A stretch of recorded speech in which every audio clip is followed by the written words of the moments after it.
The wind had a lonely voice that evening, sweeping over the prairie grass in long, mournful sighs. Jedediah Carver rode with the sun at his back, the horizon burning gold and red as though the earth itself had caught fire. His duster coat flapped against his legs, hat brim shadowing a face carved by years of dust, hunger, and silence. The town he'd left behind still clung to his thoughts, faces turning away when he passed, whispered words he didn't need to hear to understand. Men like him didn't get second chances, not in places where gossip was currency and memories were long. He told himself he didn't mind. The prairie had no judgment, no sidelong glances, only its vast, untamed breath. But as he crested a low ridge, something caught the edge of that breath, a faint, sharp cry that didn't belong to the wind. Jed reined in, boots pressing into stirrups, eyes narrowing against the fading light. Down in a shallow ravine, shadows moved in an ugly rhythm. Two men, their clothes rumpled, hats pulled low, stood over three small figures. Even at this distance, he could see the glint of rope, the jerking struggle of thin arms. The smallest one fell to her knees, and a sharp sound, pure and unbroken, carried up to him. Jed's hand went to the Colt at his hip, not with the fever of anger, but the steady certainty of a man who knew what had to be done. He nudged his horse down the slope, the sound of hooves muffled in the grass. The men didn't notice him until his shadow stretched across their boots. "Let him go." It wasn't a shout. His voice was low, flat, a tone that promised trouble if ignored. One man turned, hand twitching toward his belt. The Colt cleared leather before the thought had even finished in the man's mind. Jed fired into the dirt between their boots, the sound cracking through the ravine like a whip. Dust leapt. The men froze. "Next shot aimed for the ground," Jed said, the muzzle steady, his eyes colder than the evening air. They didn't argue. They didn't speak.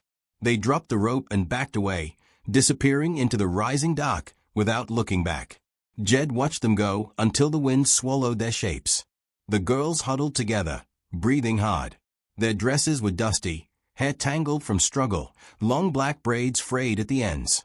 They stared at him with the deep, measuring stillness of the wary. Jed dismounted slowly, holstering the Colt before stepping closer. He removed his hat, holding it low by his side. "It's all right now," he said softly, unsure if they understood his words. His voice seemed to make the smallest one flinch, but the oldest, perhaps 8 years old, didn't move. She studied him, chin lifted just enough to hide the trembling in her mouth. From his thul bag, he pulled a dented canteen, unscrewing the cap and setting it in the dirt before them. He didn't force it into their hands, just left it there, a quiet offer. After a moment, the middle girl stepped forward, took it, and passed it to her sisters. They drank in turn, eyes never leaving him. The sun had nearly gone when he led them to his horse, lifting each into the saddle before mounting behind. The prairie stretched out ahead, a silver sea under the rising moon. The only sounds were the slow creak of leather and the soft breathing of the girls pressed against him. His cabin appeared as a dark shape against the starlit grasslands, a single window glowing faintly from the embers in the stove. Inside, he lit a lamp, its warm light catching on worn wood in the iron stove in the corner. He set beans to heat, the scent filling the room, while the girls sat close together on the bed, still watchful. When the food was ready, he placed tin bowls before them, then settled into a chair by the door. He didn't speak again, letting the crackle of the fire and the rhythm of their eating fill the space. One of them, he thought it was the youngest, looked up once, and he caught the ghost of a smile before she hid it again behind her bowl. Night deepened, the wind pressing softly against the cabin walls.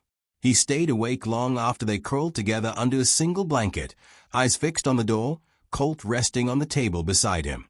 Out here, safety was a fragile thing, and tonight it was his to keep. By morning, the air was cool and clear, the prairie awash in pale gold. The girls sat on the steps, combing each other's hair in the quiet way of those who had learned not to waste words. Jed leaned in the doorway, a mug of coffee in hand, thinking the day might pass without change. Then he saw the rider, far off at first, a lone figure moving across the grass, dress and braid shifting with each stride of the horse. The girls froze, combs falling silent. Jed set the mug aside, his hand brushing the Colt, but not drawing it.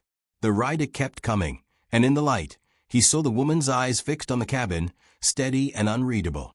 Whatever this was, he knew it wasn't the end of last night's story. It was the beginning of something else entirely.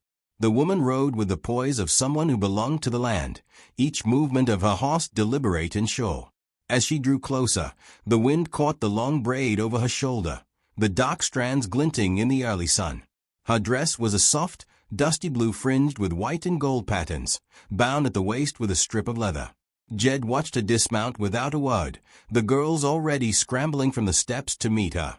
She knelt to gather them in her arms, holding them so tightly he could see her fingers tremble against their backs. When she rose, her gaze found him. It was steady, not hostile, but measuring in a way that made him feel laid bare. She spoke first in Lakota, the words flowing like a river he couldn't follow. Then, in deliberate English, she said, "I am Anita Winyang. They are my daughters." Jed touched the brim of his hat. Jedediah Carver. The wind moved between them, carrying the smell of sun-warmed grass. Anita's eyes swept over the cabin, the horse, and finally back to him. "They told me enough," she said. "You stopped men who would have harmed them." He shrugged lightly, though there was a weight in his chest. "Just did what needed doing." From her stole bag, she drew a small bundle wrapped in buckskin. She stepped forward and held it out, the movement deliberate, almost ceremonial. Jed didn't take it right away. "What's this?" "A gift," she said. "Not payment. Payment is for debt. This is for spirit." He opened the bundle carefully. Inside lay a necklace of bone, turquoise, and red stone, strung together with sinew, the pieces worn smooth by time and touch. It felt alive in his palm, warm from her hands. "I can't take this," he said.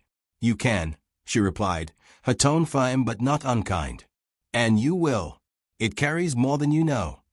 They stood in the stillness for a long breath. The girls remained close to her, but the smallest peeked at him from behind her mother's skirt, eyes curious now instead of afraid. "Why did you help them?" Anita asked.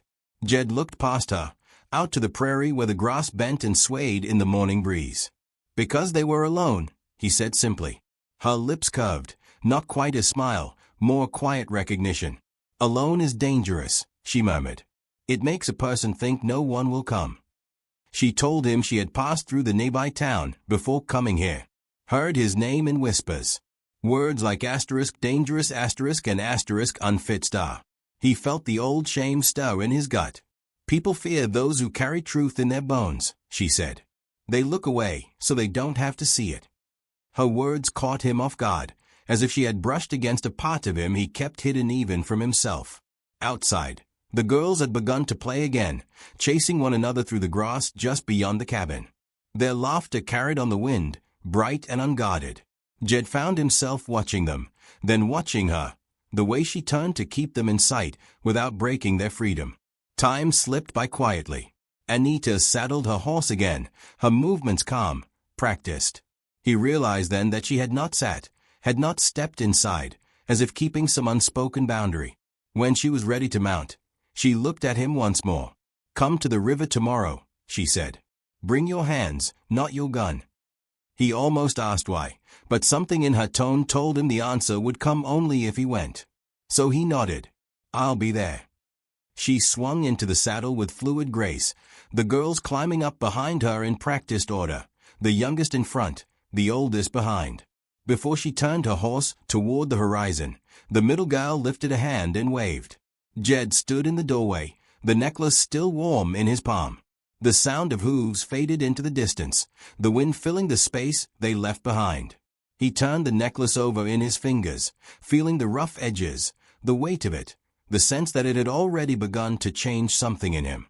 The prairie stretched out endlessly before him, gold giving way to green in the morning light. For the first time in years, he did not feel like a man drifting toward nothing. Somewhere beyond that horizon waited the river, and perhaps something he had not known he'd been searching for.